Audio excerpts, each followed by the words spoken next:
Thank you very much indeed. Take a pew, sir.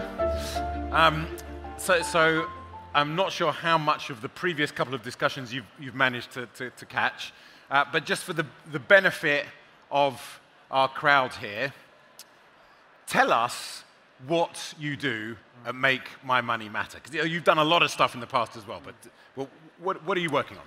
Cool. So Make My Money Matter, we're a campaign. We were co-founded by Richard Curtis, the film director, to try and engage people and businesses with their money, engage them with their pension, with their bank, and to try and get those institutions to invest more sustainably and more responsibly. And we've been campaigning for about 3.5 years now. So let's start with the pensions. What have you done? What have you achieved? What's next? Right. Well, maybe firstly, could you put your hand up if you've got a privately invested pension? So that's a lot of people in the audience. Okay. Now, put your hand up if you know the names of the top 5 companies your pension's invested in. Right, so we're down to 2. Okay, now put your hand up. Well done, guys. Yeah, put your hand up if you know the impact of your money on the environment. So again, we've got 2. So we're in this kind of appalling situation where, one of the biggest assets we have, the savings in our pension, are invested in ways that we don't understand. We don't know whether it's doing good, helping to solve the climate crisis, or whether it's actually driving the climate crisis. So, what we find ourselves, we're all sort of accidental investors in a way. So you could be a vegetarian and you'll definitely be invested in meat farming. If you're a doctor, you're definitely invested in tobacco companies, which kill 8 million people a year. And if you're bothered about the environment, you're very likely to be invested in Shell and BP. So these are some of the problems we face. Now, we've been campaigning for UK pensions to commit to align their investments to net zero.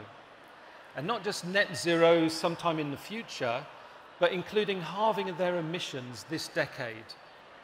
Now, with Richard Curtis's help, we've managed to get celebrities engaged in this, which has given us the sort of media spotlight on something as boring and as opaque as pensions.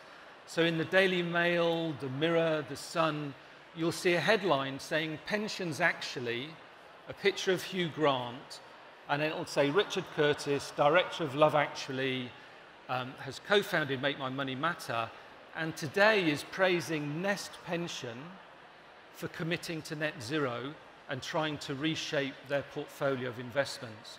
So we've managed to get this big media spotlight on the issue and get out there to the public.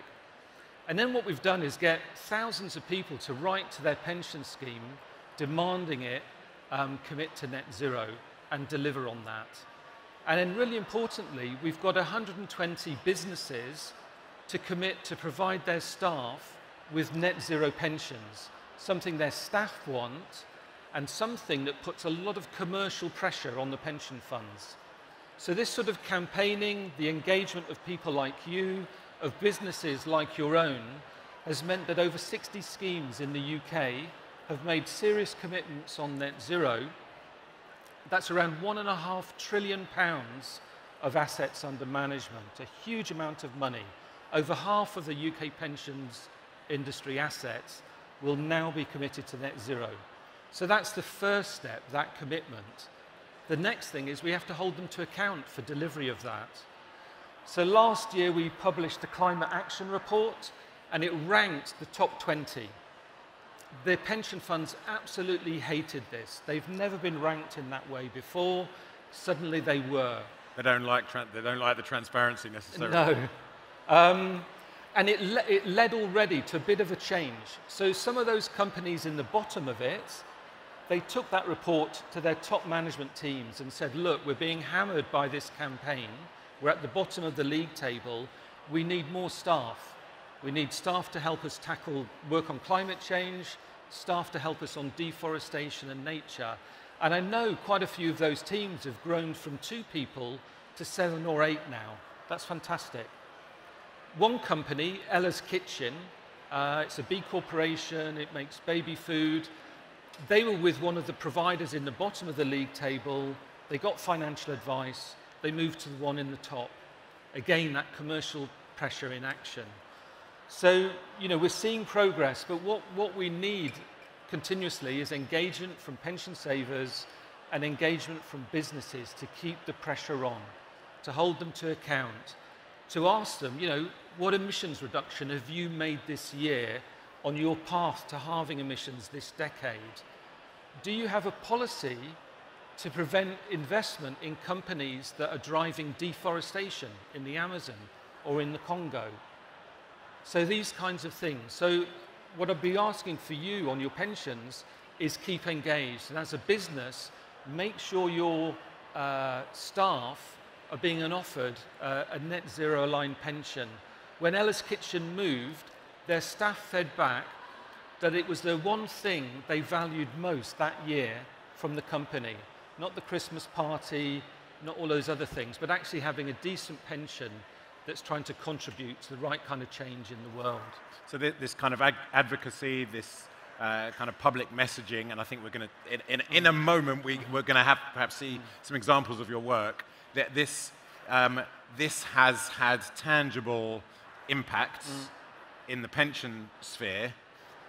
Clearly, different pots of money, we have different emotional connections with them. There's different values just in terms of total assets. What about banking?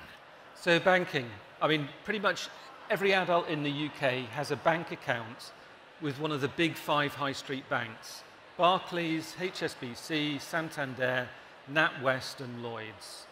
Now, those 5 banks, since 2016, have put and invested over $400 billion into oil and gas companies that are planning to expand production.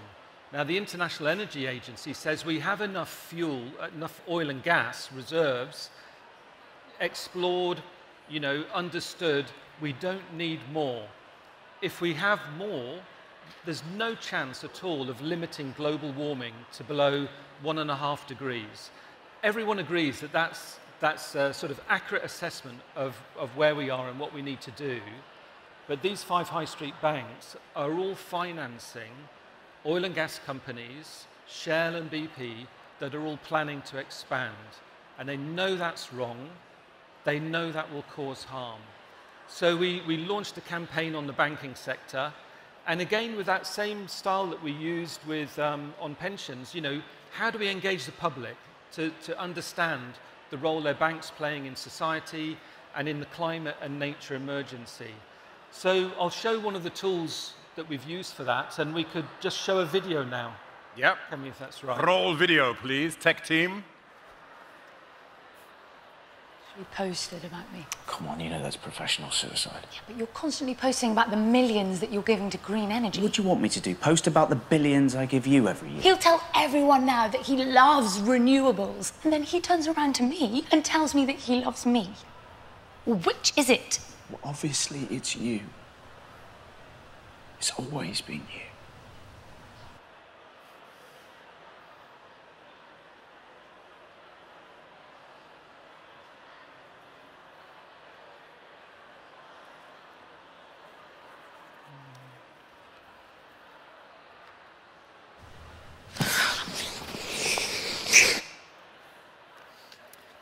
Cool, so that video has been seen 8 million times. It's really got out there, and a lot of that sharing of that video has been organic. Just people sharing it with friends, across families, and across the world. And maybe I'll just give a shout out to Mother, who are a creative agency that we work with, who helped us on that, and I think they're helping with this event as well. What we've said to the high street banks, right, we want you to do 3 things. First, stop direct project finance. So that's direct finance of exploration and development projects. It's a small part of their business, but it's not a bad first step to take. Then put your clients, these oil and gas companies, on notice that if they don't stop exploration of new sites, new developments, that you'll hold all financing, all forms of finance, corporate finance, underwriting, and so on. And then exit at a certain date. Now, since the campaign's been running, we've managed to again get celebrities involved. We got a bunch to write an open letter to the banks calling on them to take these actions.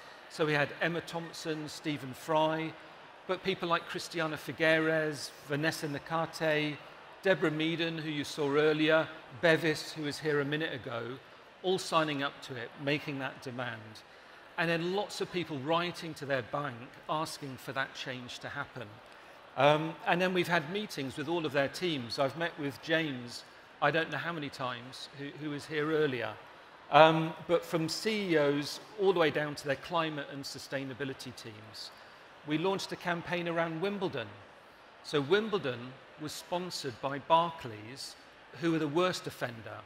So of those 5, Barclays has put 190 billion since 2016 into oil and gas companies. And what they're doing in a way is culture washing.